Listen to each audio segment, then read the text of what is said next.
Cette semaine, c'est la semaine de sensibilisation et de représentation du spectre aromantique. Je m'identifie comme aromantique et dans mon cas, ça veut dire que je ressens rarement une attirance romantique et que je n'en ressens pas le besoin dans ma vie.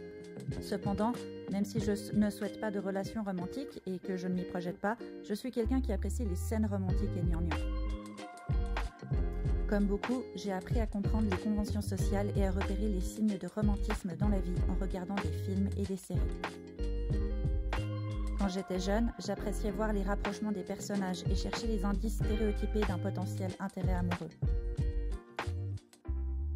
Dans la vraie vie, ces indices étant moins faciles à repérer, j'ai arrêté ce jeu de détective car les humains autour de moi me semblaient trop bizarres et peu clairs.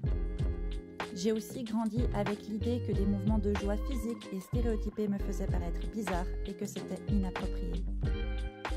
Assez rapidement, je suis donc devenue un chialeur, car pleurer était socialement acceptable pour exprimer de l'émotion, de la joie, de la peine, de la colère ou encore de la peur.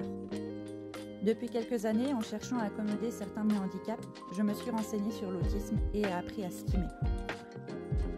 Stimer est une stimulation sensorielle produite pour se réguler. Cela permet notamment d'équilibrer ou remplacer d'autres sensations, mais également d'évacuer certaines sensations ou émotions, qu'elles soient positives ou négatives. Depuis que je me laisse stimer, je pleure beaucoup moins et je me sens beaucoup mieux, physiquement comme psychologiquement. Cela dit, je le fais rarement en public, par peur d'être perçu comme gênant, bizarre, cringe, débile.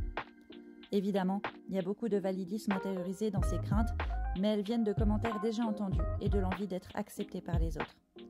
Vous vous demandez peut-être le lien entre le fait de stimer et le fait que je sois aromantique. Vous l'avez peut-être deviné, mais cette vidéo est un extrait où je me suis mis à stimer tout en regardant une fan-série sur TikTok. Quand on me voit être gaga comme ça en regardant une vidéo d'un personnage qui invite un autre personnage au bal, on peut avoir de la peine à croire que je sois aromantique. Et c'est pourtant bien le cas. De même, quand on voit mes vidéos où je parle de sexe sur YouTube, on peut peiner à imaginer que je souffre de troubles sensoriels et que j'ai des traits autistiques et que j'ai besoin de stimer pour me réguler.